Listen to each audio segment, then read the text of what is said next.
ماحل بلوچ کو میں خود پرسنلی جانتی ہوں، اس کی فیملی کو میں جانتی ہوں. کہیں سے ماحل بلوچ آج تک کسی ایکٹیویٹی میں شامل نہیں رہی ہے. ماحل بلوچ آج تک کسی احتجاجی مظاہرے میں تک نہیں آئی ہے. ہماری سمجھ سے بالاتر ہے کہ بلوچ خواتین کو اس طرح کیوں ٹارگٹ بنایا جا رہا ہے. شاید اس وجہ سے کہ ہم جو ہے اپنے علاقوں کو چھوڑ کر وہاں کے فوجی آپریشنوں سے ہم تنگ آ کر ہم شہروں میں آئے ہیں، یہاں پر اپنے بچوں کو پڑھانا چاہتے ہیں. اس ظلم اور جبر کو آشکار کرنے کے لیے ہم میڈیا کے سامنے آتے ہیں. شاید اس چیز کو کاؤنٹر کرنے کے لیے بلوچ خواتین کو اس طریقے سے اٹھا کر اور ان پر بے بنیاد الزامات لگایا جاتا ہے.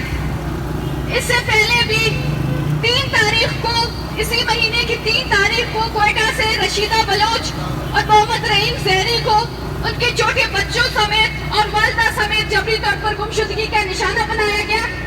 دوسرے دن جو ہے ان کی والدہ اور 2 چھوٹے بچوں کو رہا کیا گیا، لیکن رشیدہ بلوچ 11 دن تک جبری طور پر غائب رہی. کسی بھی لا انفورسمنٹ آرگنائزیشن نے، کسی بھی ادارے نے ان سے یہ پوچھنے کی زحمت نہیں کی کہ آپ کو کس نے اٹھایا تھا، آپ پر کیا چارجز تھے، آپ کو جو ہے کس بنیاد پر اور آپ کے ساتھ کون سا طریقہ روا رکھا گیا. صرف قانون جو ہوتی ہے، میڈیا ہوتی ہے، یا پھر ہمارے منسٹرز کی جو بڑے بڑے زبانیں ہیں، وہ سب اس وقت کھلتی ہیں جب انہی اداروں کی طرف سے بے بنیاد مقدمات جاری ہوتے ہیں. ہم مانتے ہیں کہ بلوچ خواتین کی طرف سے خودکش حملے ہوئے ہیں، لیکن جنہوں نے خودکش حملے کیے ہیں ان کے بچوں کو اپنے سڑکوں پر نہیں دیکھا ہے. یہ بالکل بے بنیاد الزامات لگائے جا رہے ہیں اور اس میں میں سمجھتی ہوں کہ ہم میں سے کوئی بھی محفوظ نہیں ہے.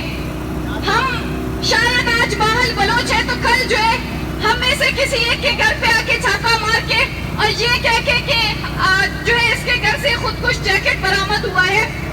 اس چیز کو روکنا ہوگا. اس چیز کو ہم جو ہے اپنے کئی سالوں سے اپنے مردوں کی، اپنے بھائیوں کی، اپنے بیٹوں کی جبری گمشدگی کو سہتے آئے ہیں، لیکن ہم اپنے خواتین کی جبری گمشدگیوں کو برداشت نہیں کریں گے. اس پر جس حد تک ہو سکے گا ہم آواز اٹھائیں گے، ہم اس کے خلاف لڑیں گے.